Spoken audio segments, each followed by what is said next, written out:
राधे कृष्ण दोस्तों, कैसे हो आप सब? आशा करती हूँ आप सब बहुत अच्छे होंगे। तो मैं हूँ श्रुति और जैसा कि आपको पता है कि मैं इस चैनल के ऊपर फार्मडी के रिलेटेड वीडियोस डालती रहती हूँ। तो आज की वीडियो काफ़ी इंटरेस्टिंग रहने वाली है क्योंकि इस वीडियो में मैं आपको फार्मडी के 5th ईयर के क्लिनिकल रिसर्च के प्रोजेक्ट के बारे में बताऊँगी फ्रॉम ए टू ज़ेड। तो बने रहिए वीडियो के एंड तक क्योंकि इस वीडियो में मैंने आपको कुछ ऐसी मिस्टेक्स बताई हैं जो कि आप क्लिनिकल रिसर्च के प्रोजेक्ट की जर्नी में कर सकते हो और घबराइएगा नहीं क्योंकि उनके सॉल्यूशंस भी मैंने साथ ही में बताए हैं। तो चलिए without any further delay let's begin with the topic. सबसे पहली चीज़ आपको देखनी है टॉपिक सिलेक्शन। जब भी आप क्लिनिकल रिसर्च में जाते हो या किसी भी टॉपिक के ऊपर रिसर्च करना चाहते हो, तो सबसे पहली चीज़ आती है कि टॉपिक को कैसे सिलेक्ट करें। तो topic selection is one of the most crucial thing जो कि आपको पता होनी चाहिए। आपको अपने इंटरेस्ट के अकॉर्डिंगली अपनी ब्रांच पहले सिलेक्ट करनी है। आपका किस चीज़ में जेन्युइनली इंटरेस्ट है, कार्डियोलॉजी में इंटरेस्ट है, ऑन्कोलॉजी में इंटरेस्ट है, अपने इंटरेस्ट को पहचानो।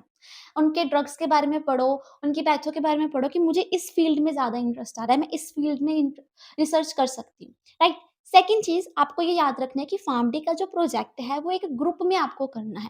2 जनों के, 3 जनों के, मैक्सिमम 4 जनों के ग्रुप में आप कर सकते हो।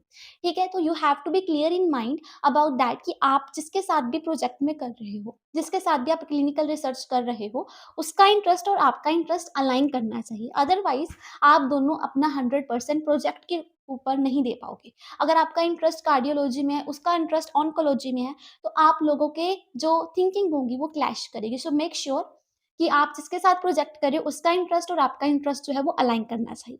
थर्ड चीज़ आप अपने गाइड से पूछ सकते हो। गाइड कौन होना चाहिए? आपका फार्मडी वाला गाइड ही होना चाहिए। जो फार्मडी का टीचर होगा वही आपका गाइड होना चाहिए, जो कि आपको गाइड करेगा कि आप इस टॉपिक के ऊपर, अगर आपका इस फील्ड के में इंटरेस्ट है तो इस फील्ड में आप इस चीज़ के अंदर रिसर्च कर सकते हो, जो कि आपको अच्छे तरीके से गाइड कर देगा। फोर्थ चीज़ जो आपको देखनी है जो कि बहुत ही ज़्यादा ज़रूरी है और लोग जो हैं ये चीज़ पर ध्यान नहीं देते हैं, राइट? तो फोर्थ चीज़ जो है वो है फिजिबिलिटी। आप जिस भी टॉपिक के ऊपर रिसर्च कर रहे हो कि क्या उसका डाटा अवेलेबल है उसके पेशेंट्स। फॉर एग्जांपल अगर आप कार्डियोलॉजिकल ले रहे हो और मान लो अगर आप हार्ट फेलियर के ऊपर कोई क्लिनिकल रिसर्च कर रहे हो, तो क्या हार्ट फेलियर के उतने पेशेंट्स आ रहे हैं हॉस्पिटल के अंदर कि आप उसके ऊपर रिसर्च कर सको, right? So you should be clear about that कि जो मैंने पेशेंट्स का डाटा लेना है वो अवेलेबल है हॉस्पिटल के अंदर कि नहीं।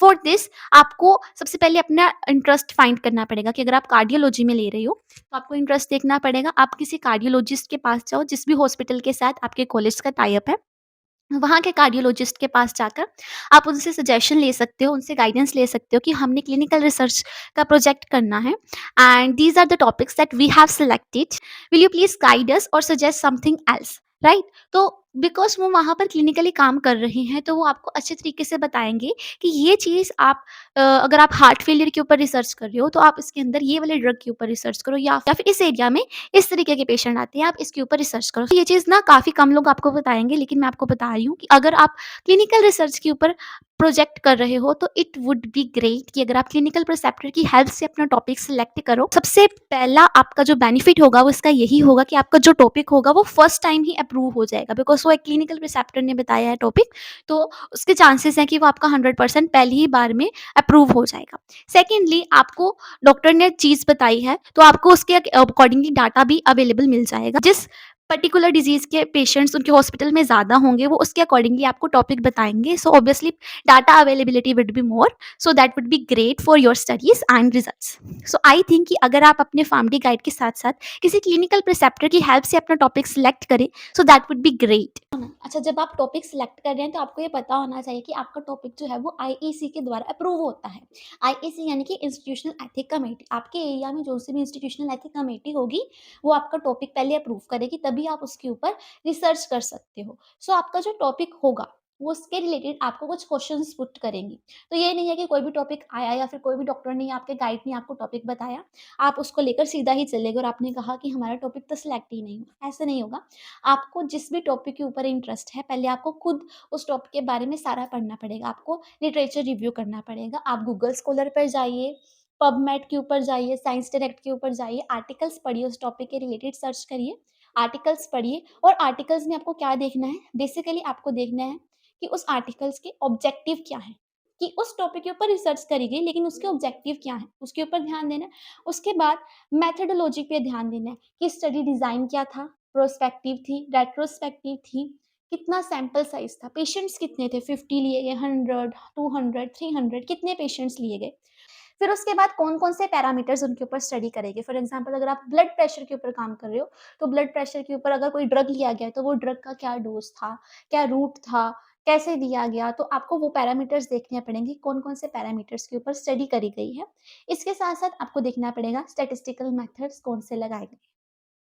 बहुत सारे लोग लिटरेचर रिव्यू तो कर लेते हैं, लेकिन वो स्टैटिस्टिकल मेथड्स के ऊपर ध्यान नहीं देते हैं। लेकिन जब आप स्टडी का रिजल्ट जब आप फाइनलाइज़ करते हो, तो वो सबसे इम्पोर्टेंट चीज़ है, तभी आपका रिजल्ट आएगा। तो जब भी आप लिटरेचर रिव्यू करें, तो मेक श्योर कि आप स्टैटिस्टिकल मेथड्स को ध्यान से पढ़ें। तो जब आप आईईसी के अप्रूवल के लिए जाएँगे, तो आपके चांसेज़ है कि आपका अप्रूवल जल्दी होगा, बिकॉज़ आपने लिटरेचर रिव्यू के ऊपर सारा सर्च करा है कि आप कैसे स्टैटिस्टिकल मेथड्स लगा सकते हो, कितना सैंपल साइज़ लोगे, कौन सी स्टडी टाइप आपकी स्टडी के लिए सूटेबल रहेगी। इसीलिए मैं आपको सजेस्ट करती हूँ कि जब भी आप आईईसी के अप्रूवल के लिए जाएँ, पहले लिटरेचर रिव्यू अच्छे तरीके से करके जाएँ, ताकि वो जो से भी क्वेश्चंस आपसे पूछे, आपको आपके पास उनके रिलेटेड आंसर्स ऑलरेडी अवेलेबल हों।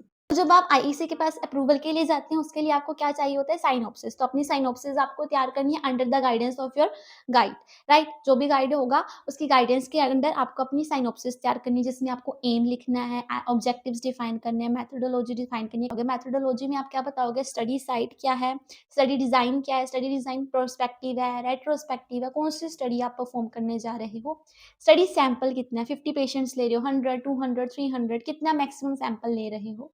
उसके बाद इंक्लूजन और एक्सक्लूजन क्राइटेरिया, किस तरीके के पेशेंट्स को आप अपनी स्टडी में इंक्लूड कर रहे हो और किस तरीके के पेशेंट्स को आप स्टडी से एक्सक्लूड कर रहे हो, एंड वाई। आपके पास आंसर होना चाहिए, बिकॉज जब आप आईईसी के पास जाओगे, आपने लिखा कि मैं अंडर 18 वाले पेशेंट्स को नहीं ले रहा हूँ, 18 ईयर्स के कम वाले एज ग्रुप को मैं नहीं ले रहा हूँ। सो यू शुड नो कि आपने 18 से कम वाले लोगों को क्यों नहीं लिया।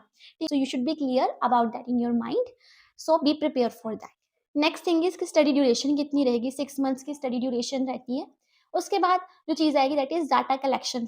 डाटा कलेक्ट कैसे करोगे, सो ऑब्वियसली डाटा कैसे कलेक्ट करोगे, डाटा कलेक्शन फॉर्म के थ्रू।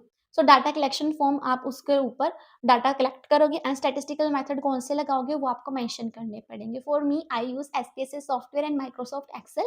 आप अपनी ईज़ के अकॉर्डिंगली, अपनी स्टडी के अकॉर्डिंगली जो सा भी मेथड, जो सा भी टूल या सॉफ्टवेयर आप यूज़ करना चाहते हो, वो वहाँ पर लिखिए under the guidance of your guide. तो ये तो कुछ पॉइंट्स मैंने बताए जब आपका आईई से अप्रूवल नहीं हुआ। लेकिन वंस जब आपका आईई से अप्रूवल हो गया, सो सबसे पहले आपको अपने केसेस को कलेक्ट करना है। जो से भी केसेस होंगे, उसके अकॉर्डिंगली अपने डाटा को कलेक्ट करना है, एंड उसके बाद आपको साथ-साथ ही अपने प्रोफाइल फॉर्म्स जो हैं वो भरने हैं। अच्छा, अब हम बात करते हैं एक प्रो टिप के बारे में, कि अगर आप अपने डाटा को प्रोफाइल फॉर्म में के साथ-साथ एक्सेल शीट के ऊपर भी चढ़ा देते हैं साथ-साथ ही, तो आपका काफ़ी ज़्यादा टाइम बाद में सेव होने वाला है। क्यों? बिकॉज़ जब लास्ट में जब आपको एनालिसिस करनी है, तो अगर आपके 100 पेशेंट्स का डाटा आप 1-2 दिन में चढ़ाओगे, तो that would be time consuming and exhausting. So इसलिए आई वुड से कि आप साथ-साथ ही एक्सेल के ऊपर अपना डाटा चढ़ाते जाएँ, ताकि एनालिसिस के टाइम आपको डाटा एंट्री करने में कोई दिक्कत ना आए। इसके साथ-साथ अगर आपको कोई भी डाउट आ रहा है, तो अपने क्लिनिकल प्रिसेप्टर से आप पूछ सकते हो। तो आपको ये झिझकना नहीं है कि वो क्या सोचेगा, मुझे नहीं आता, तो कोई भी इतना नहीं सोचता है। इसके बाद एनालिसिस करने के बाद उसके रिजल्ट्स और कंक्लूजन बता सकते हैं, and next is discussion. Now अब बात करते हैं इस वीडियो के मेन टॉपिक के ऊपर, कि आप रिसर्च प्रोजेक्ट की जर्नी में कौन-कौन सी मिस्टेक्स कर सकते हो, and what are the solutions for that. So let's discuss about that. सबसे पहली मिस्टेक जो स्टूडेंट्स करते हैं, कि वो अपनी क्लिनिकल प्रिसेप्टर की हेल्प नहीं लेते। तो आप उनकी गाइडेंस के अंडर अपना टॉपिक सेलेक्ट करोगे, तो 99% चांसेस है कि आपका टॉपिक जो है वो फर्स्ट टाइम ही आईईसी द्वारा अप्रूव कर दिया जाएगा। सेकंड चीज़ जो स्टूडेंट्स गलती करते हैं, दैट इज़ कि जब वो अप्रूवल के लिए जाते हैं, तो वो उसके बारे में पढ़कर नहीं जाते। तो जब भी आप अप्रूवल के लिए जाएँ, तो हमेशा लिटरेचर रिव्यू अच्छे तरीके से कर जाएँ, ताकि वो आपको कोई भी क्वेश्चन पूछे, तो आपका उससे रिलेटेड आपके पास आंसर हो। थर्ड मिस्टेक जो स्टूडेंट्स करते हैं, वो अपनी रिसर्च के प्रोजेक्ट में लिख तो देते हैं एनालिटिकल मेथड एसपीएसएस सॉफ्टवेयर, लेकिन in reality they don't know how to use SPSS software. So इसका सॉल्यूशन क्या? सबसे पहला सॉल्यूशन ये है कि जब आप 5th ईयर के स्टार्टिंग में हो, आप एसपीएसएस सॉफ्टवेयर पेड वर्जन ले लो, और यूट्यूब के ऊपर वीडियोस आएंगे, उसको साथ-साथ 2-3 महीने लगाकर सीख लो। लेकिन अगर आपको पेड वर्जन नहीं लेना मेरी तरह, और आप फ्री ट्रायल लेना चाहते हो, तो एसपीएसएस सॉफ्टवेयर का 30 डेज़ का फ्री ट्रायल आता है। उसमें आप क्या कर सकते हो, कि आप 30 डेज़ के लिए उसको डाउनलोड कर लो, जब आपको एनालिसिस करनी है एट दैट टाइम, जब आपके पास सारा डाटा कलेक्ट हो चुका है, तब आप उसको डाउनलोड करो at the time of analysis. तब आप एसपीएसएस सॉफ्ट को डाउनलोड करो और उसके साथ-साथ आप यूट्यूब के ऊपर उसके लेक्चर्स देखो कि एसपीएसएस सॉफ्टवेयर को यूज़ कैसे करना है। लेकिन ये फ्री वर्ज़न सिर्फ़ 30 डेज़ के लिए अवेलेबल है, ये आपको ध्यान रखना है और उस 30 डेज़ के अंदर ही आपको अपनी एनालिसिस कंप्लीट करनी पड़ेगी। फोर्थ मिस्टेक जो कि स्टूडेंट करते हैं that is referring citation. Citations को गलत तरीके से रेफर कर देना, राइट? सो आपको साइटेशंस को किस फॉर्मेट के ऊपर रेफर करना है, किस फॉर्मेट के अंदर साइट करना है, ये आपको पता होना चाहिए। अपने गाइड से, अपने सीनियर से ले सकते हो help. And the last mistake जो काफ़ी स्टूडेंट्स करते हैं कि वो सोचते हैं कि अभी हम लास्ट मंथ में जाकर अपनी थीसिस को कंप्लीट करेंगे, but you have to be clear in your mind कि जब आप थीसिस को कंप्लीट कर रहे हो तो आप बिगनर हो, आपको नहीं पता थीसिस में आप कौन-कौन से मिस्टेक्स कर रहे हो, राइट? तो आपको आराम से नहीं बैठना है कि मेरा डाटा कलेक्ट हो गया, बाद में लास्ट वीक में हम एनालिसिस करेंगे या थीसिस लिखेंगे, ऐसे नहीं है। आपको अपने रिजल्ट्स को थीसिस में सब कुछ आपको अपने थीसिस को लिखकर अपने गाइड से टाइमली चेक करा लें, ताकि जो उनसे भी करेक्शंस हों, आप वो कर लें। एनी हाउ अपनी थीसिस को टाइमली चेक कराकर आप अपनी वाइवा की प्रिपरेशन स्टार्ट कर सकते हो। ये थी हमारी आज की वीडियो में, जिसमें मैंने डिस्कस करा कि आपको 5th ईयर प्रोजेक्ट्स में कौन-कौन से पॉइंट्स का ध्यान रखना है एंड आप कौन-कौन से मिस्टेक्स कर सकते हो। तो ये वीडियो अपने उन दोस्तों के साथ शेयर करिए जिनके साथ आप अपना 5th ईयर का प्रोजेक्ट करना चाहते हैं। तो मिलते हैं अपनी नेक्स्ट वीडियो में, तब तक के लिए बाय बाय।